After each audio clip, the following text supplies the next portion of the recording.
Common size analysis is a vertical analysis where we compare every value of a financial statement with its base value.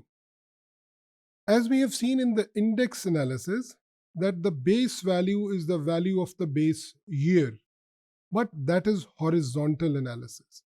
In vertical analysis, we have to consider one financial statement of any given year. यानी अगर मैं vertical analysis perform कर रहा हूँ तो मेरे पास 2019 की statement पर ही vertical analysis perform होगा. मुझे उसके लिए 2010 या 7 या 8 की वैल्यूज की ज़रूरत नहीं होगी. So when we perform balance sheet common size analysis, तो बैलेंस शीट की जो टोटल वैल्यू है that is taken as the base value. And as we know that in case of balance sheet, we have got the two sides equal. यानी हमारे पास जो total assets हैं वो हमारी liabilities plus equity के बराबर होते हैं. And that is what we take as the base value.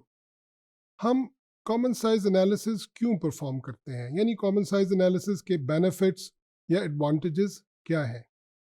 When we look at the percentage of let's say gross profit to sales and we see that the targeted gross profit to sale is less than what we have earned, so that means we are performing better. यानी अगर हमारा ये target था कि हमारा gross profit हमारी sales का 40% होगा और अब 42% हो गया, तो हमारी परफॉर्मेंस बेहतर है. सो द पर्पस और the benefit of performing common size analysis is that we know that what percentage of every item of the statement has to be as standard and where we are deviating. क्या हम उससे बेहतर हो रहे हैं या हम उससे नीचे की तरफ जा रहे हैं. Now the formula in case of balance sheet in common size analysis is that we divide every item of balance sheet with total assets. और अभी मैंने आपको बताया कि टोटल एसेट्स जो है वो क्योंकि टोटल इन्वेस्टमेंट के बराबर है तो हम कोई भी वैल्यू ले सकते हैं. सो एवरी आइटम का मतलब क्या है कि हर एसेट को हम टोटल एसेट से डिवाइड करेंगे, हर लायबिलिटी को हम टोटल एसेट से डिवाइड करेंगे, हर इक्विटी की आइटम को भी हम टोटल एसेट या टोटल वैल्यू ऑफ इन्वेस्टमेंट से डिवाइड करेंगे. And then we multiplied by 100. 100 से मल्टीप्लाई करने का फ़ायदा ये होता है कि हमारे पास जो वैल्यू आती है वो वैल्यू परसेंटेज के अंदर आती है.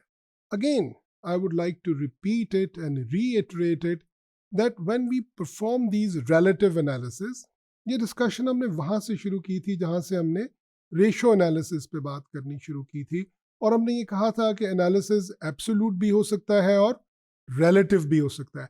So if there is one relative analysis where we compare a value with another value, actually we try to see it in terms of percentage. यानी अगर हम एक आइटम A को B से डिवाइड करते हैं तो हम ये देखना चाहते हैं कि ये उसका कितने परसेंट है. If it is 140%, 130% or 70% or 60% of the value. So in case of relative analysis, if we get the answer in terms of percentage, it is easier for the common people, for the decision makers to understand the figures and to make decisions accordingly.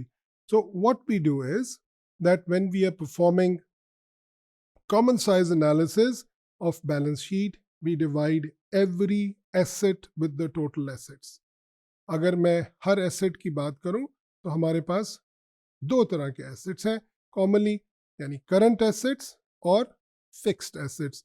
अगरचे fixed assets में हमारे पास fixed operating assets भी होते हैं जिन्हें हम property plant and equipment कहते हैं, और नॉन ऑपरेटिंग फिक्स्ड एसेट्स भी होते हैं, और कई दफ़ा कुछ बैलेंस शीट में हमें अदर नॉन करंट एसेट्स भी नज़र आते हैं. But every asset is divided by the total value of balance sheet which is the total assets और total investment and multiply by 100. Similarly, in liabilities, the basic classification of liabilities is there are current liabilities and there are long-term liabilities. So irrespective of the fact whether it is a current or a long-term liability, we divide it by the total value of asset or total value of investment, and we multiply it by 100 in order to get the percentage value. Now, if let's suppose a liability is 140 rupees and we divide it by 1000, which is the total value, so we very easily find out that this liability is actually 14% of the total value of the balance sheet. इसी तरीके से हम मुख्तलिफ values को calculate करते हैं in terms of percentage of the total value. So balance sheet के अंदर तीन ही बुनियादी चीज़ें हैं. The first one is the assets, the second one is the liabilities, and the third one is shareholders equity.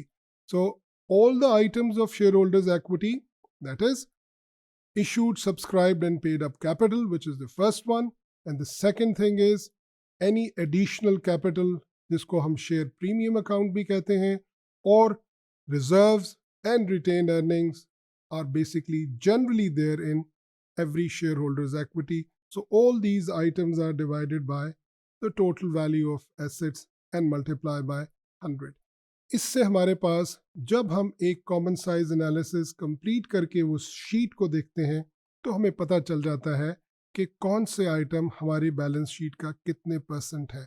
क्या हम इन्वेंट्री को 10% से ज़्यादा रखना चाहते हैं और हमारी एक्चुअल वैल्यू जो है वो 12% पे है, so that means we have got more inventories than what we actually want to keep. क्या हमारी लिक्विडिटी और कैश बैलेंस तो कहीं बहुत ज़्यादा नहीं बढ़ गया?